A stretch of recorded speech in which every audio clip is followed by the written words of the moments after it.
ഇല്ലിക്കോലിൽ കടലാസിൻ കൊടി കേട്ടി ജാഥ നടന്നൊരു കാലം കൽബിൽ ഓർമ്മകളായി വന്നേത്തുന്നേ.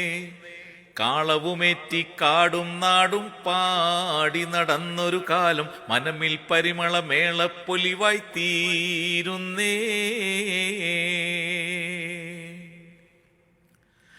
മൈക്കും വെട്ടി തലക്ക് ചുമക്കാൻ വേണം പറ്റിയ രണ്ടാള്, ബാക്ടറിയേറ്റി നടക്കാനായി കൂറ്റന്മാരൊരു നാലാള്, കേബിള് തോളിൽ വെച്ചു നടക്കാൻ വേറൊരു നീളൻ 10 ആള്. ഇല്ലിക്കോലിൽ ബുദ്ധിമുട്ടാനുള്ളത് കൊണ്ട് ദഫ് മുട്ടാനന്നില്ല. ഇല്ല ചെരിപ്പും കാലിൽ തീരെ സ്കൗട്ടും ചവിട്ടും ഒക്കില്ല. ടവൽ പോലും മിന്നാനില്ല, ഫ്ലവറിൻ ഷോയും കാണില്ല.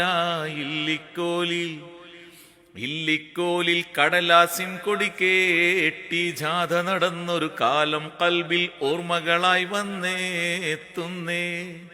കാളവുമേറ്റി കാടും നാടും പാടി നടന്നൊരു കാലം മനമിൽ പരിമള മേളപ്പൊലിവായി തീരുന്നേ. ഇന്നത്തെ പോൾ പലവിധ അടിപൊളി സ്വീകരണങ്ങൾ അന്നില്ല. തെരുവിൽ ഫാൻസി മാലയലങ്കാരങ്ങൾ കൂടുതൽ കാണില്ല. ബിരിയാണി നെയ്ച്ചോറും പോത്തും അന്നാരും കണി കാണില്ല. ഇല്ലിക്കോലിൽ മൗലൂദോതി തീർന്നാൽ പിന്നൊരു അവലും ചക്കര തക്കാരം. വലിയ മൗലൂദാണെങ്കിൽ ഒരു മഞ്ഞച്ചോറിൻ പൊക്കാരം.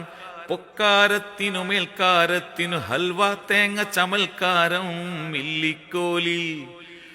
ഇല്ലിക്കോലിൽ കടലാസിൻ കൊടി കേട്ടി ജാഥ നടന്നൊരു കാലം കൽബിൽ ഓർമ്മകളായി വന്നേത്തുന്നേ.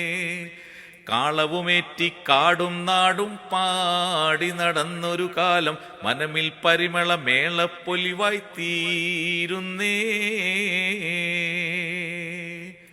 ഇത് എഴുതിയതാരെന്നറിയില്ല, കേട്ടപ്പോൾ വലിയ ഇഷ്ടമായി, അതുകൊണ്ട് പാടിയതാണ്. യൂസഫ് കാരക്കാടാണ്.